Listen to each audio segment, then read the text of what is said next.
හැමෝටම ප්‍රශ්න තියෙනවා. හැබැයි වෙනස්. හරිද? දැන් ඔයාලගෙන ප්‍රශ්නයක ඉන්නේ මොනවා හරි ප්‍රශ්න නැති මිනිස්සු නේ.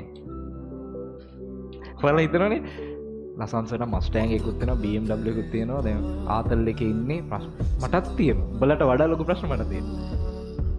ඒ දරා ගන්න බැරි හිතා ගන්න බැරි ප්‍රශ්න ගොඩක් තියෙනවා මට. තේරුණාද? මේ හැටි. උඹලට ප්‍රශ්න තියෙනවා. උඹලට ප්‍රශ්න තියෙනවා. උඹලටත් තියෙනවා. ප්‍රශ්න තියෙනවා හැමෝටම තියෙනවා. මැරෙන එක නෙමෙයි උත්තරේ.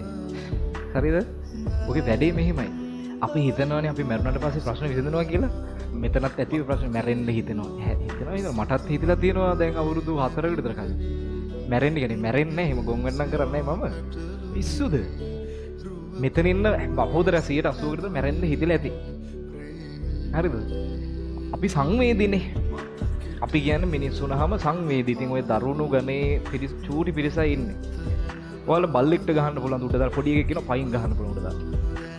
ෆුට්බෝල් එකට ගහන්න පුළුවන්ද? ඇත්තම කියන්න ෆිල්මයි. මට නම් නෑ. ඒ සංවේදීකම වැඩි වෙන්න අපිට රිදෙනවා වැඩි. ඔක තමයි විදිය. හරි? ඔක තමයි විදිය. ඒ කියන්නේ මෙහෙම හිත හදාගන්න. හරි? ඕක ඇවිල්ලා ළමයි දැන් ප්‍රශ්න එනවමයි. නැති වෙන්නේ ඔයාලා දැන් ඒ ලෙවල් ලියනවනේ. ඔතනින් පස්සේ එනවා අම්මට සිරි වෙන්න ප්‍රශ්න එනවා. කෙලින්ම හුස්ම හිර වෙන තරමට එනවා කියන්නේ. අපි හිතමු හරි මැරෙන්නම හිතන දැන් අර පැත්තත් නෑ මේ පැත්තත් නෑ සමාජයට මුණ දෙන්න විදියකුත් නෑ දැන් මැරෙන්න ඕනේ මැරුණොත් තමයි ප්‍රශ්නේ විසඳෙන්නේ කියලා හිතන්න ඕන සිටුේෂන් එකක් ආවා. ඔයාලා දන්නවද ඔය ඒ දවස් 3-4 අල්ලන් හිටියොත් මේක අනිත් පැත්ත ගහන්න පුළුවන් සමාජයයි. ප්‍රශ්න දාගත්ත මිනිස්සු දැන් මැරුණාද? උට බයිනවා දැන් මට පර්සනල් මැසේජ් එකක් දාලා තියෙනවා. අපි අඳුරනවනේ. මං වෙනුවෙන් පෝස්ට් එකක් දාලා තිබ්බා. මට මේ මැසේජ් එකක් දාලා තිබ්බා. මට ඒක අපේට කියන්නත් බැරුණා. මට මැසේජ් එකක් දාලා තිබ්බා මල්ලි කියලා. මම ඉතින් රිප්ලයි කරන්න ගියේ නෑ. ඒ රිප්ලයි කරන්න මේ මොකක් හරි ඇඩ්වයිස් එකක් හරි මොකක් හරි බලාපොරොත්තු වෙන්නේ නැති. හරි? මොකක් හරි එකක් යාළුවා එහෙම උනට අපිත් එක්ක කතා කරමු. ඉතින් අපිට ආදරේ. මිනිස්සු මැරෙන්න ඕනේ නෑ ළමයි. මෙහෙම කරන්න ඔයාලා ප්‍රශ්නයක් ආවොත් ඔයාලා ටික දවසක් අතුරුදහන් වෙලා ඉන්න. අතුරුදහන් වෙනවා කියන්නේ කැලේ ගිහලා වනගත වෙන්න නෙමෙයි. සීරියස්. ඔයා එළියට යන්නේ.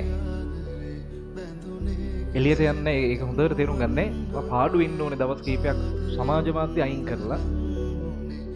යාළුවොත් අයින් කරලා දවස් 3-4ක් මේ මම සුපිරියතාව කියන්නම්කෝ. මේ ඉන්න. ඔයාට නොදැනුවත්වම මං අර ගිය සතියේවත් කිව්වේ ප්‍රශ්නවල ස්වභාවය තමයි ප්‍රශ්න හැමදාම නෑ. ටික දවසයි තියෙන්නේ. ඔයාලා දන්නවද ඔයාලගේ ජීවිතේ අංක 1ටම වටින්නේ කවුද? ඔයාලා මොන බයිලා කීවත් මේ අංක 1ටම වටින්නේ කවුද? කවුද කියන්නේ? අම්මා තාත්තා නෙමෙයි. අංක 1 කියන්නේ. අංක 1 ඔයාලා.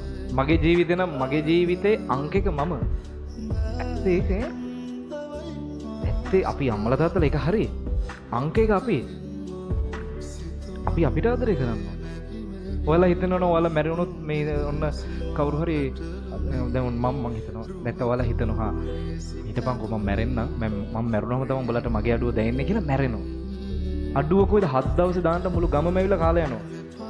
හරිද? 3 මාසයක්දී උදටම අයිස්ක්‍රීම්ද යෝගර්ට්ද අරවා මේ වගේ දාලා දීලා ඉවරයි. අවුරුද්දේ කට්ටිය බూరు ගහනවා බොනවා බීලා තමයි මේ අවුරුද්දේ දාන්නේ දෙන්නේ. නමවත් මතක නැහැ. දැන් ඔයා මැරුණොත් හරිද? ඔයා හිතන්නකෝ ආදරය කරන කෙනා හින්දා මැරෙනවා කියලා. පුදුම මදයක් තියෙන්නේ. එයාවම තමයි නැත්තම් බඳින්න ඕනේ ගෙදරින් ප්‍රශ්න කියලා දැන් මැරෙනවා. දවස් 8ක් 10ක් ඇති වෙන එකෙක් යනවා. මේක තේරුම් ගන්නනේ. ඔයාලා හිතනවා නම් ඔයාලා මැරිලා කාටද රිද්දන්න කියලා රිදෙන්නේ නැහැ කාටවත්.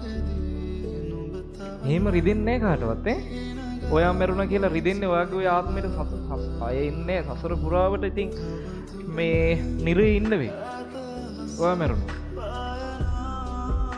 අපි මැරිලා කාටවත් අපිට රිද්දන්න බෑ.